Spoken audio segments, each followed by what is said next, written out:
أنفسنا ومن سيئات أعمالنا من يهده الله فلا مضل له ومن يضلل فلا هادي له وأشهد أن لا إله إلا الله وأشهد أن محمدا عبده ورسوله أما بعد فإن خير الحديث كتاب الله وخير الهدي هدي محمد صلى الله عليه وسلم وشر الأمور محدثاتها وكل محدثة بدعة وكل بدعة ضلالة وكل ضلالة في النار. قال الله تبارك وتعالى في كلامه المجيد: يا أيها الذين آمنوا اتقوا الله حق تقاته ولا تموتن إلا وأنتم مسلمون.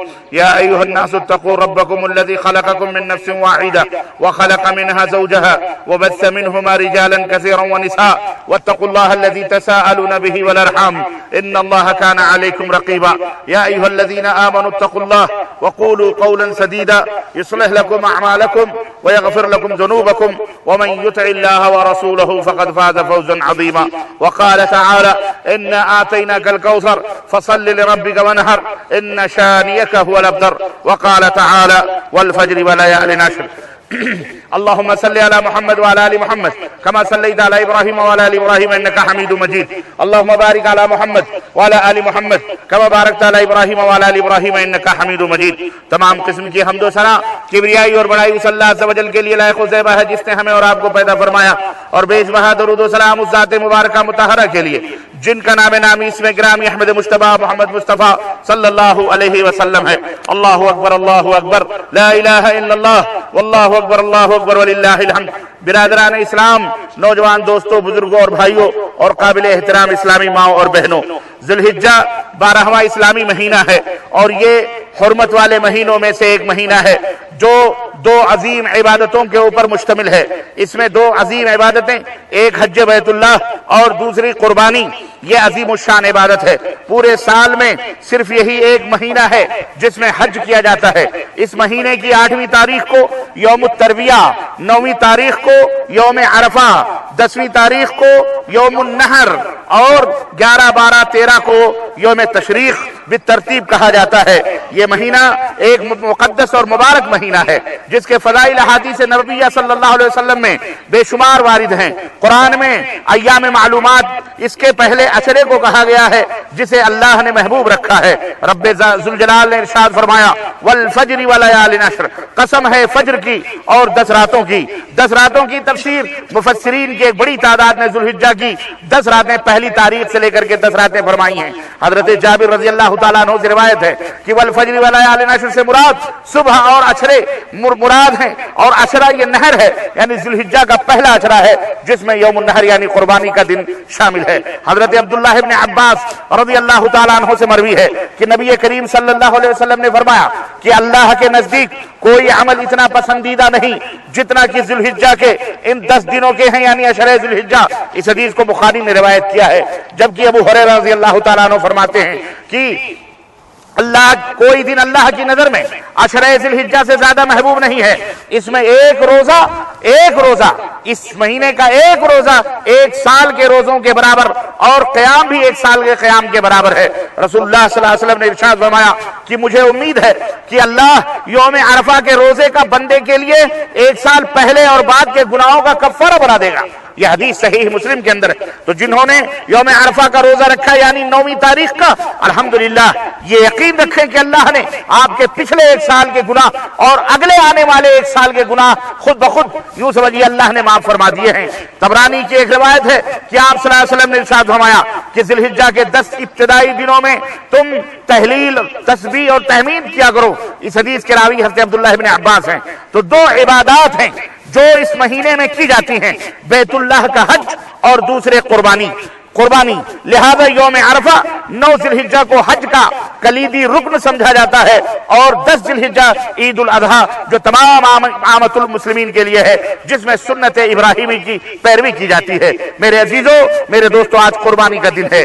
آج لاکھ کروڑ مسلمان عالم اسلام میں اللہ کے دربار میں اپنی قربانیاں پیش کر رہے ہیں، اور حج بیت اللہ کرنے والے حجاج جو کئی لاکھ کی تعداد میں آئے ہیں وہ بھی آج اللہ کی بارگاہ میں اپنی قربانی قربانیاں پیش کر رہے ہیں۔ یہ قربانی کیا ہے؟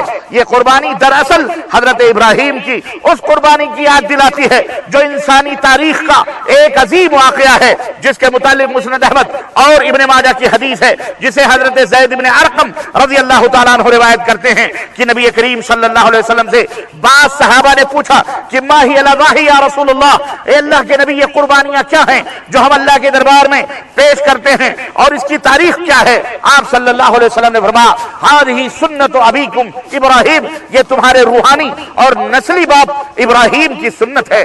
صحابہ کرام رضوان اللہ علیہ مجمعین نے پوچھا پھر اس قربانیوں کا فائدہ کیا ہے، اس سے ہمیں کیا اجر ملتا ہے؟ نبی کائنات صلی اللہ علیہ وسلم نے جواب دیا کہ اس میں تمہارے لیے ہر روگٹے اور جانور کے ہر بال کے عوض اللہ نے ثواب مقرر فرمایا ہے۔ اتنی عظیم الشان عبادت ہے میرے عزیزو۔ قربانی دراصل اس عہد کی تجدید ہے کہ ہماری تمام زندگی اللہ کی رضا اور اس کی خوشنودی کے لیے وقف ہے۔ گویا ہم ہر سال یہ قربانی پیش کر کے اللہ سے یہ تجدید عہد وفا کرتے ہیں کہ ہماری پوری زندگی اے بار الہ تیری خوشنودی اور تیری رضا کو حاصل کرنے کے لیے گزرے گی، اور ہم حضرت ابراہیم کی سنت کو اپنے لیے ایک راہ ہدایت تصور کرتے ہیں اور عمل کے لیے اسے کسوٹی مانتے ہیں، جس میں ہم قربانی کے جذبے اور اللہ سے محبت کو تولتے ہیں۔ ہم کوشش کرتے ہیں کہ اللہ کی رضا اور خوشی حاصل کرنے کی ہم میں بھی وہی لگن ہو جو ہمارے جد امجد اور ہمارے نسلی باپ حضرت ابراہیم علیہ السلام میں تھی، آج بھی ہو۔ جو براہیم سا ایمان پیدا آگ کر سکتی ہے انداز گلستان پیدا۔ اللہ تبارک و تعالیٰ نے ارشاد فرمایا وَلِكُلِّ أُمَّةٍ جَعَلْنَا مَنْسَكًا لِيَذْكُرُوا اسْمَ اللَّهِ عَلَى مَا رَزَقَهُم مِّن بَهِيمَةِ الْأَنْعَامِ فَإِلَٰهُكُمْ إِلَٰهٌ وَاحِدٌ فَلَهُ أَسْلِمُوا وَبَشِّرِ الْمُخْبِتِينَ۔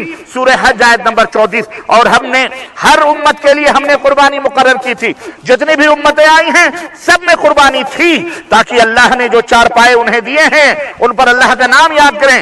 پھر اے لوگوں تم سب کا ایک ہی معبود ہے اللہ، بس اس کے فرما بردار رہو اور عاجزی کرنے والوں کو خوشخبری سنا دو۔ میرے عزیزوں میرے دوستو، قرآن کریم کے حوالے اور حدیث کے حوالے سے ہمیں پتہ چلتا ہے کہ ذی الحجہ کا یہ مہینہ کتنا اہم مہینہ ہے۔ اللہ ہمیں اس مہینے میں اس کی رضا اور خوشنودی کو حاصل کرنے کی توفیق عطا فرمائے، اور جس طرح ہمارے جد امجد حضرت ابراہیم علیہ السلام نے اللہ کی رضا کے لیے اپنا سب کچھ قربان کر دیا تھا، اللہ اسی طرح سے ہمیں بھی ان کے نقش قدم پہ چلائے، آمین یا رب العالمین۔ حضرت براء ابن عازب رضی اللہ تعالیٰ عنہ کہتے ہیں کہ رسول اللہ صلی اللہ علیہ وسلم نے فرمایا کہ قربانی کے دن ہمیں کیا کام کرنا چاہیے؟ اللہ کے نبی نے فرمایا اس دن ہم پہلا کام یہ کرتے ہیں کہ نماز عید ادا کرتے ہیں، پھر نماز عید سے واپسی کے بعد قربانی کرتے ہیں۔ جس شخص نے ایسا کیا اس نے ہماری سنت کو پا لیا۔ یہ حدیث صحیح بخاری اور صحیح مسلم کے اندر ہے۔ نبی کریم نے فرمایا اس سنت ابراہیمی پر مداومت اور ہمیشگی فرمائی، اللہ کے نبی نے ہمیشگی فرمائی ہے، آپ نے ہمیشہ قربانی کی ہے، جیسا کہ حضرت انس سے روایت ہے، وہ کہتے ہیں کہ کان النبی صلی اللہ علیہ وسلم یضحی بکبشین وانا اضحی بکبشین، نبی کریم صلی اللہ علیہ وسلم 2 میڑھے ذبح کیا کرتے تھے، میں بھی 2 میڑھے ذبح کیا کرتا ہوں۔ آپ صلی اللہ علیہ وسلم نے امت کو بھی تاکید فرمائی کہ وہ ہر سال قربانی کی سنت کو ادا کریں، جیسا کہ مخنف نے سلیم سے روایت ہے کہ رسول اللہ صلی اللہ علیہ وسلم نے فرمایا اے لوگو ہر گھر والے پر قربانی ہے، ہر گھر والے پر قربانی ہے۔ یہ روایت صحیح سنن ترمذی کے اندر موجود ہے، اور آپ صلی اللہ علیہ وسلم نے استطاعت اور طاقت رکھنے کے باوجود قربانی نہ کرنے والوں پر سخت ناراضگی کا اظہار فرمایا ہے۔ ابو ہریرہ رضی اللہ تعالیٰ عنہ سے روایت ہے کہ نبی کریم صلی اللہ علیہ وسلم نے فرمایا کہ من کان لہ سعہ فلم یضحی فلا یقربن مصلانا، جو آسودہ حال ہونے کے باوجود قربانی نہ کرے وہ ہماری عیدگاہ کے قریب بھی نہ پھٹکے، ہماری عیدگاہ کے قریب بھی نہ جائے۔ آج بہت سی یہ حدیث صحیح سنن ابن ماجہ کے اندر موجود ہے۔ میرے عزیزوں میرے دوستوں، صحابہ کرام کا یہ وتیرہ اور طریقہ تھا کہ قربانی کے جانور پالتے تھے، جیسا کہ امام بخاری نے حضرت ابو امامہ سے نقل کیا ہے کہ انہوں نے کہا کنا نسمن الضحیہ بالمدینہ وکان المسلمون یسمنون، کہ ہم مدینہ طیبہ میں قربانی کے جانور کی پرورش کر کے اسے فربا کرتے تھے، موٹا کرتے تھے، اور دیگر مسلمان بھی اسی طرح انہیں پال کر موٹا کیا کرتے تھے۔ یہ روایت صحیح بخاری کے اندر ہے۔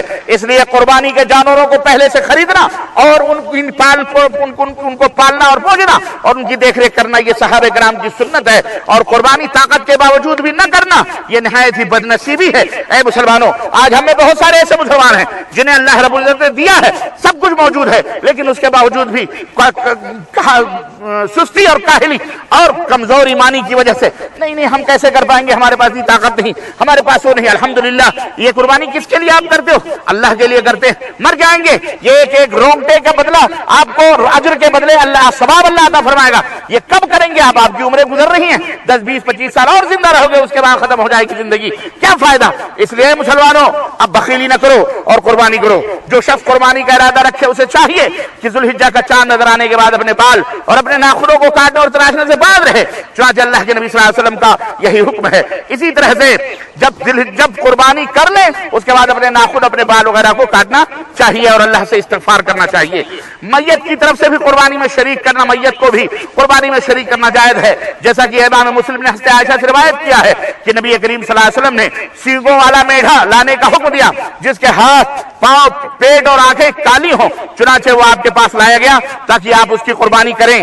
پھر آپ صلی اللہ علیہ وسلم نے ان سے فرمایا اے عائشہ چھری لاؤ، پھر آپ نے فرمایا اس کو پتھر پر تیز کرو، انہوں نے حکم کی تعمیل کی، پھر آپ نے چھری کو تھاما، میڑھے کو ذبح کرنے کے لیے لٹا دیا، پھر آپ نے فرمایا اے اللہ یہ تیری طرف سے ہے، اے اللہ بسم اللہ اللہ اکبر، یہ اللہ کے نام کے ساتھ ذبح ہے، اے اللہ محمد، آل محمد اور امت محمد کی طرف سے اس قربانی کو قبول فرما۔ امت محمد کی طرف سے یعنی آپ نے اپنی طرف سے، اپنے آل اولاد کی طرف سے، اور امت محمدیہ صلی اللہ علیہ وسلم۔ محدثین کہتے ہیں اس کے اندر جو قیامت تک آنے والے ہیں وہ بھی شامل ہیں اور جو گزر چکے ہیں وہ بھی شامل ہیں، جس میں زندہ اور مردہ سارے ہیں۔ تو اس طرح سے اس حدیث سے دلیل ملتی ہے کہ میت کی طرف سے بھی اپنی قربانی میں انہیں شریک کرنا جائز ہے، اپنی قربانی میں انہیں شریک کیجیے۔ قربانی کے لیے شرط یہ ہے کہ وہ دو دانتا جانور ہونا چاہیے، جیسا کہ نبی کریم صلی اللہ علیہ وسلم نے فرمایا کہ لا تذبحوا الا مسنہ الا ان یعصر علیکم فتذبحوا جذعۃ من الضأن، صرف دو دانتا جانور کی قربانی کرو، اگر ایسا جانور نہ مل سکے تو دو دانت سے کم عمر والا جو دمبا ہے جس کو ہم یہاں خروف کہتے ہیں اس کو ذبح کر لیا کرو۔ یہ حدیث صحیح مسلم کے اندر ہے۔ اور جمہور علماء کے مطابق بھیڑ میں سے جزا وہ ہے جس نے اپنی عمر کا 1 سال مکمل کر لیا ہو۔ اسی طرح خصی کیا ہوا اور غیر خصی کیا ہوا دونوں قسم کے جانوروں کی قربانی کرنا سنت مطہرہ سے ثابت ہے۔ اور اسی طرح قربانی کا جانور موٹا، تازہ، خوبصورت، ہر قسم کے عیب سے پاک ہونا چاہیے۔ وہ جانور جن کی قربانی جائز نہیں اس میں سے اللہ کے رسول صلی اللہ علیہ وسلم نے فرمایا کہ لنگڑا جانور جس کا لنگڑا پن ظاہر ہو، کانا جانور جس کا کانا پن ظاہر ہو، بیمار جس کی بیماری ظاہر ہو، دبلا جانور جس کی ہڈیوں میں بالکل گودا نہ ہو۔ اسی طرح سے اللہ کے رسول صلی اللہ علیہ وسلم ایسے جانوروں کو سے قربانی کرنے سے اللہ کے نبی نے منع فرمایا ہے۔ اس حدیث سے معلوم ہوا کہ معمولی عیب کی معافی ہے، یعنی اگر کان یا سینگ تھوڑے کٹے پھٹے ہوں تو چل سکتا ہے۔ اسی طرح قربانی کا وقت جیسا کہ آپ کو معلوم ہے نماز عید کے بعد شروع ہوتا ہے۔ بہت سارے مسلمان، بہت سارے بدنصیب مسلمان ایسے ہیں جو فجر کی نماز کے بعد ہی قربانی کر دیتے ہیں۔ اللہ کے نبی کے زمانے میں ایک شخص آیا اور اللہ کے نبی کی خدمت میں گوشت پیش کیا نماز عید سے پہلے۔ آپ نے فرمایا کیسا گوشت؟ اس نے کہا ہم نے نماز سے پہلے ہی ذبح کر دیا۔ آپ نے فرمایا پھر سے ذبح کرو، تمہاری قربانی نہیں ہوئی۔ تو جو لوگ میرے عزیزو نماز عید سے پہلے ذبح کر لیتے ہیں ان کی قربانی نہیں ہوتی، وہ عام جانور ہوتا ہے۔ اسی طرح سے قربانی کا وقت نماز عید کے بعد 13 ذوالحجہ کو غروب آفتاب تک رہتا ہے، اس لیے کہ 11، 12، 13 یہ ایام تشریق کہلاتے ہیں۔ اور حضرت جبیر ابن مطعم رضی اللہ تعالیٰ عنہ روایت کرتے ہیں کہ رسول اللہ صلی اللہ علیہ وسلم نے فرمایا کل ایام تشریق ذبح، سارے ایام تشریق ذبح کے دن ہیں، سارے ایام تشریق ذبح کے دن ہیں۔ تو یوم النحر قربانی کا دن 10ویں تاریخ ہے، اور 11، 12، 13 یہ 3 ایام تشریق ہیں جن میں آدمی کو ذبح کرنا چاہیے۔ ایک بکرے یا بھیڑ میں 1 سے زیادہ آدمی حصے دار نہیں ہو سکتے، البتہ گائے میں، بیل میں 7 آدمی اور اونٹ میں 10 آدمی حصے دار ہو سکتے ہیں۔ اگر کوئی 1 سے زائد حصے رکھنا چاہے یا اکیلا ہی قربانی کرنا چاہے تو اس کی مرضی ہے۔ حضرت عبداللہ ابن عباس کہتے ہیں کہ کننا مع رسول اللہ صلی اللہ علیہ وسلم فی سفر فحضر الضحى فاشتركنا فی الجزور عن 10 والبقر عن 7، کہ ہم سفر میں تھے، عید الاضحیٰ آ گئی تو ہم نے اونٹ میں 10 اور گائے میں 7 آدمیوں نے شرکت کی۔ یہ ترمذی اور ابن ماجہ کی صحیح روایتیں ہیں۔ قربانی کے جانور کو ذبح کرنا اس کی قیمت صدقہ کرنے سے افضل ہے، یعنی کوئی لوگ یہ سوچیں کہ نہیں قربانی کرنے کے بجائے چلو پیسہ کسی کو صدقہ کر دیں، خیرات کر دیں، یہ جائز نہیں ہے۔ افضل یہ ہے کہ آپ اپنے ہاتھ سے قربانی کریں، کیونکہ اس میں سنت کا احیاء اور اظہار ہے، اور نبی کریم صلی اللہ علیہ وسلم آپ کے صحابہ کے اسوہ حسنہ کی اتباع اور پیروی ہے۔ اسی طرح قربانی کا گوشت غربا مساکین پر صدقہ کرنا، دوست احباب کو کھلانا، عزیز و اقارب کو تحفہ دینا، اور خود بھی جتنی ضرورت ہو کھانا جائز ہے، اور اگر کچھ دنوں کے لیے بچا کر رکھنا چاہے تو بھی رکھ سکتا ہے۔ رسول اللہ صلی اللہ علیہ وسلم نے فرمایا کلوا وادخروا وتصدقوا، کھاؤ بھی، ذخیرہ بھی کر لو، اور صدقہ اور خیرات بھی کرو۔ صحیح مسلم کے اندر یہ روایت ہے۔ حضرت عائشہ رضی اللہ تعالیٰ عنہ بیان کرتی ہیں کہ رسول اللہ صلی اللہ علیہ وسلم نے ارشاد فرمایا کہ ابن آدم کا نہر یعنی قربانی کا دن، ایسا کوئی عمل نہیں جو اللہ کے نزدیک خوب بہانے یعنی قربانی سے زیادہ محبوب ہو۔ یعنی آج کا دن یا کل پرسوں 13 تاریخ تک کوئی بھی عمل اللہ کے نزدیک اتنا پیارا نہیں ہے جتنا خون بہانا اللہ کے نزدیک پیارا ہے۔ اس لیے خون بہاؤ کثرت کے ساتھ۔ قربانی کا جانور اللہ کے نبی فرماتے ہیں کہ قیامت کے دن قربانی کرنے والے کے پاس آئے گا، سینگوں اور بالوں اور کھروں کے ساتھ زندہ ہو کر کے اس کے پاس آ کر کے کھڑا ہوگا۔ اس لیے میرے عزیزوں قربانی کیا کرو۔ قربانی کا خون اللہ کے نبی فرماتے ہیں زمین پر گرنے سے پہلے اللہ کی قبولیت کے مقام کو پہنچ جاتا ہے، اللہ بندے سے راضی اور خوش ہو جاتا ہے۔ اللہ کے نبی فرماتے ہیں پس اے اللہ کے بندو دل کی پوری خوشی کے ساتھ قربانیاں کیا کرو، دل کی پوری خوشی کے ساتھ قربانیاں کیا کرو۔ ترمذی اور ابن ماجہ۔ میرے عزیزوں حدیث مبارکہ میں خصوصی طور پر عید الاضحیٰ کے دن کو قربانی کی عبادت کا خاص دن بتلایا گیا ہے۔ عید الاضحیٰ کے دن سب سے زیادہ پسندیدہ عمل قربانی ہے، اور اس کے عظیم قربانی یہ سیدنا ابراہیم علیہ السلام کی یادگار ہے، اور جنہوں نے اللہ کے دربار میں اللہ کے حکم سے جانور نہیں اپنے بیٹے کی قربانی پیش کی تھی۔ ہم مسلمانوں کی زندگی میں عید الاضحیٰ ایک یادگار دن ہے، اور اس سے زیادہ قدیم کوئی دوسری عید یا یادگار دن نہیں ہے۔ قدیم اس قدر کہ دور رسول صلی اللہ علیہ وسلم سے 1000 سال پہلے اللہ کے نبی کے دوارے الحمدللہ 1000 سال پہلے اللہ کے پیغمبر نے اپنے بیٹے سے کہا تھا، رب نے اس نقشے کو قرآن کریم میں بیان فرمایا فلما بلغ معه السعي قال يا بني اني ارى في المنام اني اذبحك فانظر ماذا ترى قال يا ابت افعل ما تؤمر ستجدني ان شاء الله من الصابرين، کہ باپ نے کہا کہ بیٹے میں اپنے خواب میں دیکھا ہے کہ میں تجھے اپنے ہاتھوں سے ذبح کر رہا ہوں، اب تو بتا تیری رائے کیا ہے۔ بیٹے نے کہا ابا جو حکم ہوا ہے اسے بجا لائیے، انشاءاللہ آپ مجھے صبر کرنے والوں سے میں سے پائیں گے۔ اللہ اکبر، لا الہ اللہ اکبر، اللہ اکبر لا الہ الا اللہ واللہ اکبر، اللہ اکبر وللہ الحمد۔ یہ کون سی تربیت تھی؟ کس نے یہ تربیت دی تھی اس ننھے منھے بچے کو؟ آپ غور کریں گے، تاریخ کے پردوں میں نہیں داخل ہونا چاہ رہا، لیکن آپ ذرا تصور کریں کہ وہی اسماعیل ہیں ننھے منھے ماں کی گود میں، جنہیں سیدنا ابراہیم مکے کے قریب چھوڑ کر کے بے آب و گیاہ میدان میں چھوڑ کے جا رہے ہیں۔ اس ماں نے اکیلے نہ کوئی شکوہ کیا، نہ شوہر سے کوئی شکایت کی، بس کی اس نے جب یہ سنا کہ اللہ کا حکم ہے اس نے کہا پھر اللہ اپنی امانت کو ضائع نہیں کرے گا۔ اس ماں نے اس بچے کی تربیت کی تھی، اس ماں نے اپنے بچے کی تربیت کی تھی کہ بڑے ہونے کے باوجود بھی اس باپ کو بچے نے دیکھا بھی نہیں، لیکن باپ جب سامنے آیا تو اطاعت و فرما برداری کا وہ نمونہ پیش کیا۔ ماں چاہتی تو اپنے باپ کے خلاف بھڑکا سکتی تھی، جیسے آج کل ہماری عورتیں ہیں کہ اپنے باپ کے خلاف بچوں کو بھڑکاتی ہیں۔ ایسا نہیں کہ اگر خرچہ نہیں ملا، اگر پانی نہ ملا تو جناب عالم پاک شوہر کے خلاف اس طرح سے، یہ اسوہ ہیں، یہ نمونہ ہیں، یہ وہ خاتون ہیں کہ جن کے نقش قدم کو قیامت تک آنے والے مسلمانوں کے لیے واجب قرار دیا گیا، جو اگر صفا سے دوڑ کر مروہ پہ اور مروہ سے دوڑ کر صفا پہ آئیں تو امت مسلمہ کے لیے اسے نمونہ قرار دیا گیا۔ یہی سیدنا ابراہیم کے ایک ایک نقوش ہے پاکو امت مسلمہ کے لیے. یہ عرفات میں جانا کیا ہے, یہ منی کی قربانیاں کیا ہیں, یہ خانہ کعبہ کا طواف کیا ہے میرے عزیزو, یہ صفا اور مروہ کا طواف سعی کرنا کیا ہے, یہ یہی خاندان ابراہیمی کی اس سنت کو زندہ کرنا ہے. اللہ اکبر اللہ اکبر لا الہ الا اللہ واللہ اکبر اللہ اکبر وللہ الحمد. فلما اسلما وتلہ للجبین ونادیناہ یا ابراہیم قد صدقت الرؤیا. باپ نے اپنے بیٹے کو منہ کے بل زمین کے اوپر لٹا دیا, ہاتھ میں چھری لی. منی کی وادی میں آج ہی کی وہ تاریخ تھی, آج ہی کا وہ دن تھا کہ منی کی وادی میں سیدنا ابراہیم نے اپنے بیٹے کو گردن منہ کے بل لٹا کر اور گردن کے اوپر چھری چلائی. چھری حضرت ابراہیم نے چلائی لیکن عرش والے نے آواز دی. اللہ فرماتا ہے کہ پھر جب دونوں اسلام لے آئے یعنی فرما بردار ہو گئے اور پیشانیاں انہوں نے زمین پہ رکھی, ہم نے آواز دی اے ابراہیم یقیناً تو نے اپنے خواب کو سچا کر دکھایا ہے. بے شک ہم نیکی کرنے والوں کو اسی طرح بدلہ دیتے ہیں. در حقیقت یہ کھلا امتحان تھا اور پھر اسماعیل کے بدلے ہم نے ایک بڑا ذبیحہ اس کے فدیے میں دے دیا.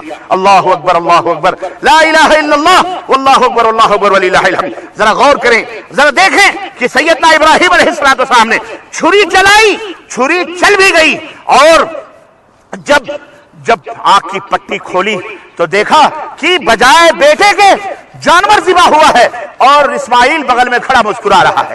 اللہ اکبر. آپ غور کریں, اللہ نے امتحان لیا. میرے عزیزوں, میرے دوستوں اور بھائیوں, یہاں ہمیں بہت عظیم الشان دروس ملتے ہیں. تم اللہ کے لیے قربانیاں کرو, اللہ کے لیے تم مال کی قربانی پیش کرو. یہ مال آج جو تم جانور ذبح کرتے ہو یہ در حقیقت تمہارے جانوں کا صدقہ ہے. یہ جان کو یہ ذبح کر رہے ہو, اس کے بدلے اللہ آپ کو کئی گنا انشاءاللہ عطا فرمائے گا. اس میں بخیلی نہ کرو. آج عید کا دن ہے, جاؤ خون بہاؤ, اللہ کے دربار میں قربانیاں پیش کرو. اللہ اس کا عظیم بدلہ آپ کو عطا فرمائے گا. اے مسلمان سن, یہ نقطہ درس قرآنی میں ہے. عظمت اسلام و مسلم صرف قربانی میں ہے.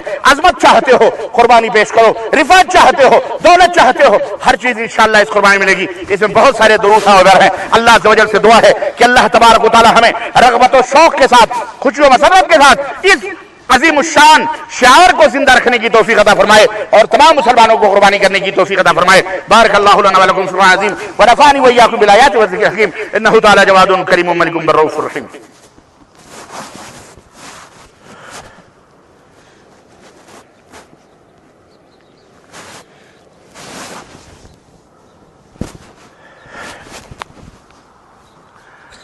الحمد لله نحمده ونستعينه ونستغفره ونؤمن به ونتوكل عليه ونعوذ بالله من شرور انفسنا ومن سيئات اعمالنا من يهده الله فلا مضل له ومن يضلل فلا هادي له واشهد ان لا اله الا الله واشهد ان محمدا عبده ورسوله اما بعد.